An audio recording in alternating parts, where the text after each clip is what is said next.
Hi viewers, మనం వచ్చేసి ఆత్మకథ అనేటువంటి 3వ పాఠము బాల భారతి తెలుగు చూస్తూ ఉన్నాము. పూణే మహారాష్ట్ర గవర్నమెంట్ అది చూస్తూ ఉన్నాము.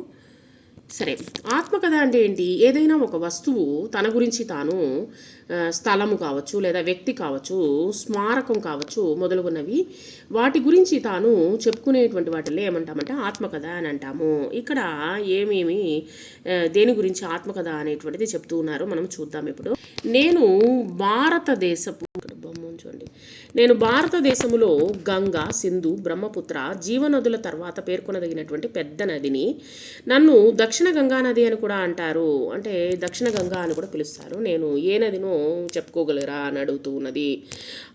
మీరు అన్నట్లుగా నేను గోదావరి నదినే. గోదావరి నది యొక్క చుట్టు ప్రాంతాల గురించి మనము తెలుసుకుందాము. ఇప్పుడు మీకు నా పూర్వోత్తరాలు తెలుసుకోవాలని ఉందా? అయితే వినండి. నేను మహారాష్ట్రలోని నాసిక్ దగ్గర త్రయంబకములో జన్మించాను. అక్కడ నుండి దక్షిణ మధ్య భారతదేశం నుండి ప్రవహించి తెలంగాణ రాష్ట్రంలో ప్రవేశించాను. ఆదిలాబాదు, కరీంనగర్, వరంగల్, ఖమ్మం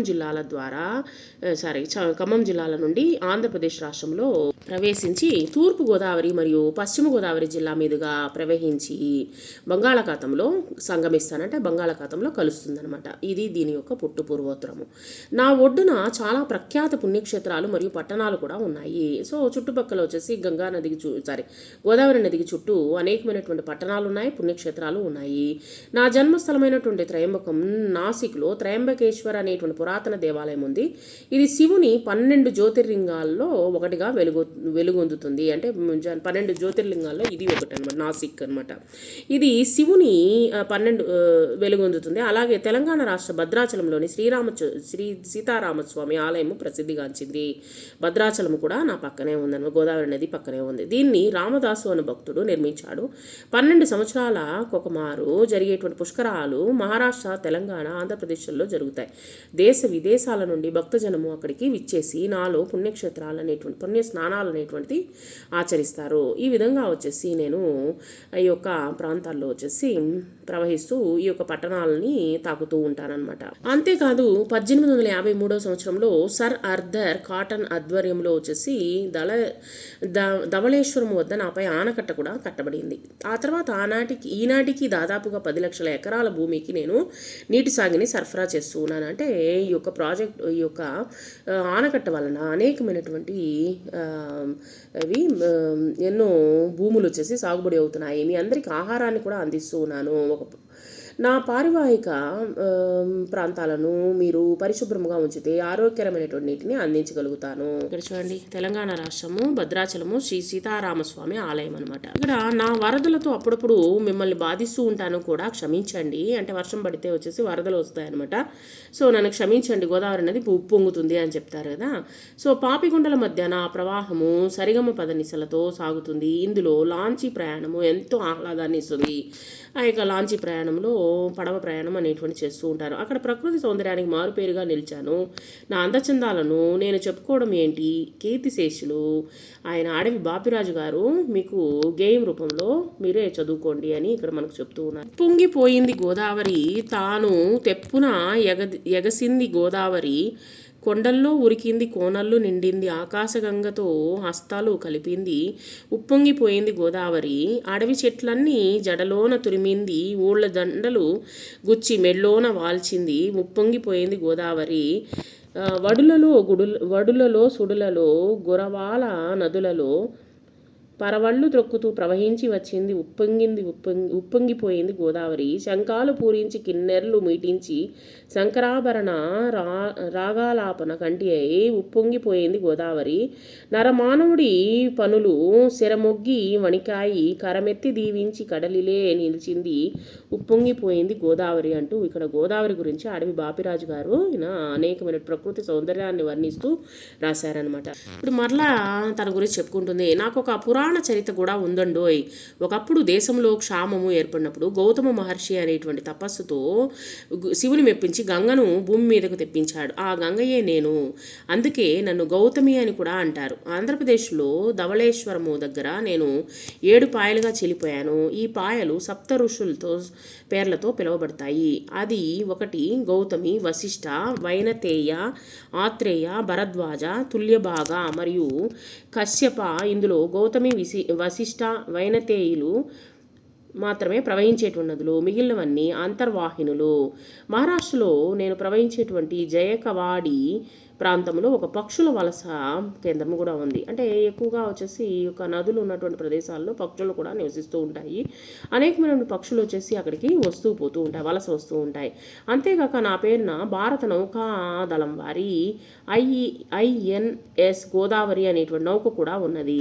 నేను నిర్మలంగా ప్రవహిస్తూ సదా మీ సేవలో ఉండాలని కోరుకుంటున్నాను. నన్ను మీరు కలుషితం చేయకుండా కాపాడుకుంటూ ఉపయోగాన్ని పొందండి. అంటే ఇక్కడ మనము అందరూ చేసేటువంటి పనులు ఏంటంటే తిని తాగేసినవి, తర్వాత వచ్చేసి అన్నిటినీ అక్కడక్కడే వేసేసి వెళ్ళిపోతూ ఉన్నాము. ఆ యొక్క డీసెన్సీ కూడా వచ్చేసి మనము తెలుసుకోవడం లేదనమాట. ఎక్కడంటే నీళ్ళల్లో, తర్వాత నదులు ప్రవహించే నదుల్లో, లేకపోతే వచ్చే కాలవల్లో ఎక్కడ అనేటువంటి వేసేస్తున్నాయి. ఎక్కడ చెత్తగుప్పు ఉందో అక్కడ తీసుకెళ్ళి వేయాలి అనేటువంటి మనము అనేకమైనటువంటి మంచి విషయాలు అనేటువంటిది ఎవరు తెలుసుకోవడం లేదు.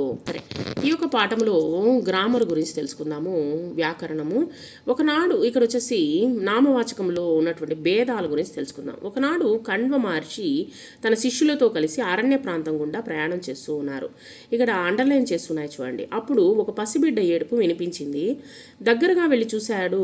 అక్కడ శాకుంత పక్షులచే ఎంతో ప్రేమగా సంరక్షించబడుతున్నటువంటి పాపను చూశాడు. పాపను తన వెంట ఆశ్రమానికి తీసుకుని వచ్చారు. ఆ పాపకు శకుంతల అని పేరు పెట్టారు.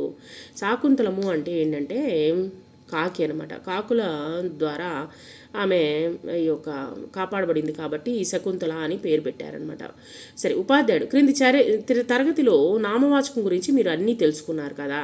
ఇప్పుడు పై గద్యములోని శకుంతల, కణ్వుడు అనేటువంటి పదాలు వేణిని తెలియజేస్తున్నాయి. క్రాంతి అనే అమ్మాయిని అడిగారనమాట. అడిగితే శకుంతల, కణ్వుడు అనేటువంటి పదాలు పేర్లను తెలుపుతున్నాయి కాబట్టి వీటిని ఏమంటాము? ఉపాధ్యాయుడు అవును, క్రాంతి ఇలా పేర్లను తెలుపు నామవాచకాలను ఏమని పిలుస్తామంటే సంజ్ఞా నామవాచకములు అని అంటాము. సరే, శిష్యులు, పక్షులు, బిడ్డ అను పదాలు వేటికి సంబంధించినవో తెలుపగలరా అని అడిగినప్పుడు లత శిష్యుడు, బిడ్డ, పక్షులు అన్న పదాలు జాతికి సంబంధించినవి. సో ఒక జాతికి చెందినవన్నమాట. కాబట్టి సరిగ్గా చెప్పావు, ఇవి జాతికి సంబంధించినవి కాబట్టి జాతి నామవాచకములు అని అంటారు. అట్లే ప్రేమ, మంచి అనేటువంటి పదాలు తెలియచేస్తున్నాయి.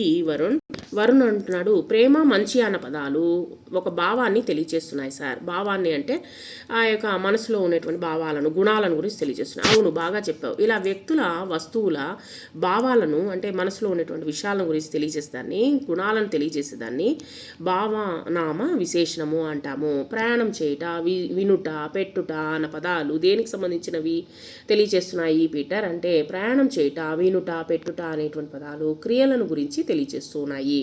అవును పీటర్, చక్కగా చెప్పావు. ఇట్టి పదాలను ఏమంటారంటే క్రియానామవాచకములు అని అంటారు. సరే, ఇక్కడ మనకు క్రింది పదాలు ఏ రకానికి చెందినవో నామవాచకంలో మనము రాయాలన్నమాట.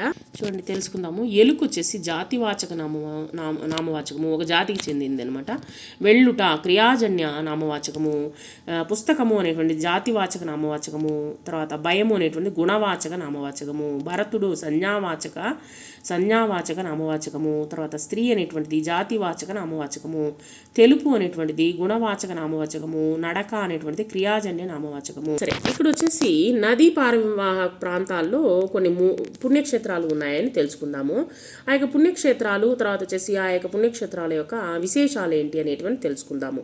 ఇక్కడ గోదావరికి ఇచ్చున్నారు. గోదావరి వచ్చేసి బాసరా అనేటువంటి పుణ్యక్షేత్రం ఉన్నది. ఇక్కడ సరస్వతీదేవి ఆలయం కలదు. పిల్లలకు ఇక్కడ అక్షరాభ్యాసం చేయించడము సాంప్రదాయము. తర్వాత గంగ గురించి తెలుసుకుందాము. గంగా నది వచ్చేసి కాశీ విశ్వనాథుని యొక్క ఆలయం ఉన్నది. సో కాశీనే ప్రపంచంలోనే అత్యంత పురాతనమైనటువంటి, నిరంతరము ప్రజలు నివసిస్తున్నటువంటి ఆధ్యాత్మిక నగరం ఇది. ఇది శివుని యొక్క నివాస స్థలము.